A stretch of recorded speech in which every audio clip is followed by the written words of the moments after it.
teď jsme ve výtahu. Za chvíli nám to zastaví, tak jdeme. Kikřeček. Zákaz kouření. Zdravého. Roží, já se bojím. Roží, já se bojím. Tak. Počkej, se asi zblížeme, ne? Přiblížeme, ne? Ty vole, ty jsi to přiblížila?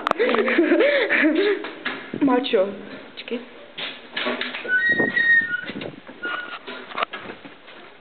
Tak jdeme. Kismi. A ty jeb na zem. Ty vole, no. Dobré, jsem to říkala. Já jsem to říkala. Takže teď se právě nacházíme v Národním muzeu města Orlova. A děláme tam tady takovou malou přednášku. Takže tohle je... Tohle je bagger. Takže tohle je auto 15.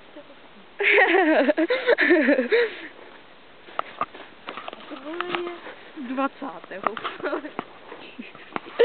20. století je teďkom.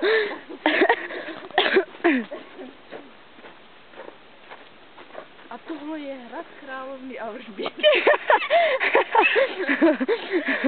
A teď vám tady řekne něco Barca.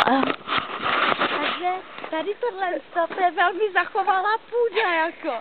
To je husté, to je takový ten sníh, se tomu říká, ale on nikdy nerozmrzne, protože je tu zima jak kadibudce. No a tam vám uvrze prdel a všechny ty hovna. A to je velmi půda, vidíte to nebe, to je jak doopravdické. No a jako to je fakt husté, na to, že jsem v Národním parku neměli prý peníze, tak to ani neudělali střechu, no. To je peníze. Tady tohle to jsou plody kadibudky, kadikačky teda.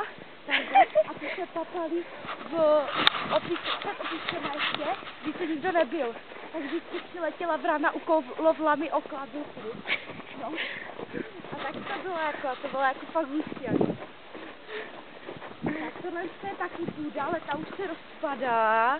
To je hustý, jak se to rozpadá, vidíte to? A to je hustý, jak se to rozpadá.